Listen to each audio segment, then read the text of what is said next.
Hello दोस्तों। तो हमारी आज की कहानी है, तुम्हारी हिम्मत कैसे हुई मेरी बेटी को हाथ लगाने की। वाह दामाद जी, तो हमारी निकिता का कितना ख्याल रखते हैं। बिल्कुल रानी बनाकर रखा है उसे। शादी के बाद पहली बार मायके आई निकिता और उसके पति नैतिक का साथ देखकर निकिता की बुआ और चाची आपस में बात कर रहे थे। चाची की बात सुनकर निकिता की आंख में आंसू आ गए। काश आपकी बात सही होती चाची, काश नैतिक सच में मेरा बहुत ख्याल रखते। अरे तुम्हारी आंखों में आंसू कैसे? बुआ ने पूछा। कुछ नहीं बुआ, आंख में मिर्च का हाथ लग गया। निकिता झूठ भी ठीक से नहीं बोल पा रही थी।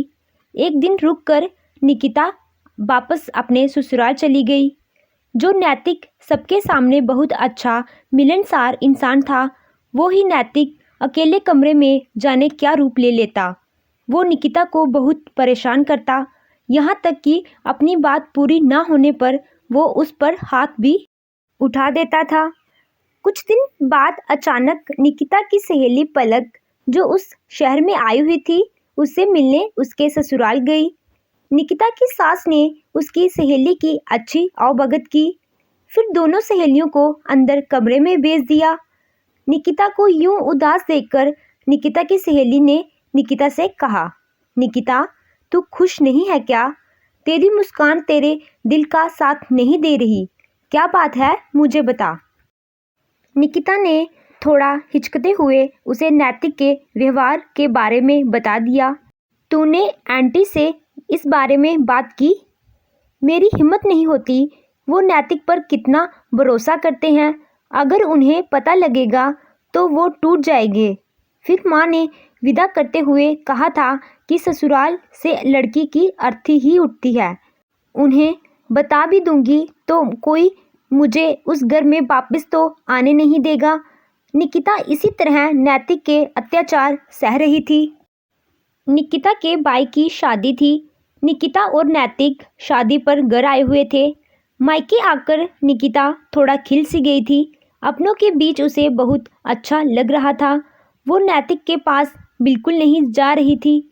रात को जब निकिता कमरे में आई तो नैतिक ने ना आओ देखा ना ताओ लगा चिल्लाने। देख रहा हूँ, अपने घर आकर तुम शेरनी बन रही हो, मुझे इग्नोर कर रही हो, और मैंने तुमसे कहा था कि अपने पापा से कह देना कि मुझे नेक में कार चाहिए। तुमने बात की या नहीं? नहीं कहूँगी मैं उनसे ऐसा कुछ। बहुत हो गया तुम्हारा। अब मैं पापा से कुछ नहीं मांगूंगी। पापा ने अब तक इतना दिया है, अब शादी में भी उन्होंने जो सोच रखा होगा वही नेक देंगे। मैं उनसे कुछ नहीं कहूँगी। निकिता की बात सुनकर नैतिक ने उस पर हाथ उठा दिया।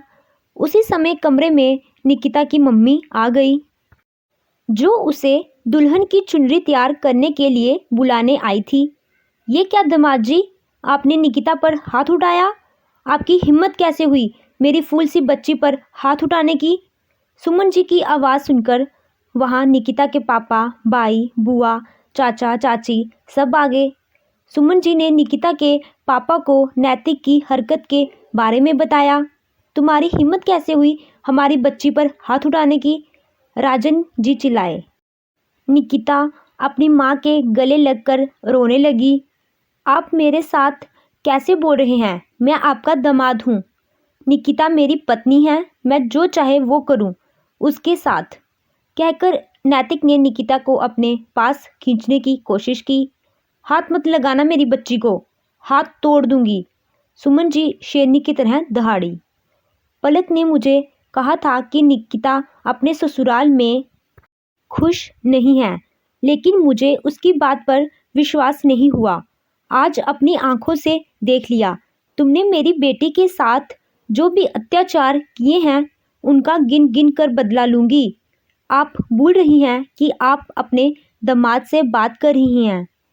भूल तो आप रहे हैं दामाद जी, आप हमारी बेटी के साथ कैसा व्यवहार कर रहे हैं।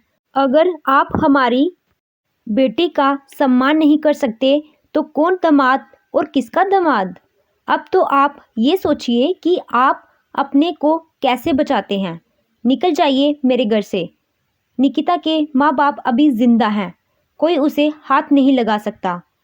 अब हमारा वकील आपसे बात करेगा। आप तो दहेज की मांग और घरेलू हिंसा में अंदर जाएंगे, कहकर राजन जी ने नैतिक को बाहर का रास्ता दिखा दिया। मम्मी, आपने तो कहा था कि जहां औरत की डोली उतरती है वहां से उसकी अर्थी उठती है। फिर आप ये सब हाँ कहा था, लेकिन अपने आत्मसम्मान को कुचल कर रहने के लिए नहीं कहा था। वो ज़माना गया जब लड़की को मरने के लिए छोड़ दिया जाता था। हम तुझे उस नर्क में जाने नहीं देंगे, कहकर सुमन जी ने निकिता को गले लगा लिया। निकिता के मन से भी भारी बोझ उतर गया। शायद अब उसकी अधूरी ख्वाहिशें पूरी होने का वक्त आ गया था। अब वह खुलकर जी सकेगी, बिना किसी डर और अत्याचार के। तो दोस्तों, आपको ये कहानी कैसी लगी? कहानी अच्छी लगी हो तो वीडियो को लाइक कीजिएगा और मेरे चैनल को सब्सक्राइब कीजिएगा। Thank you.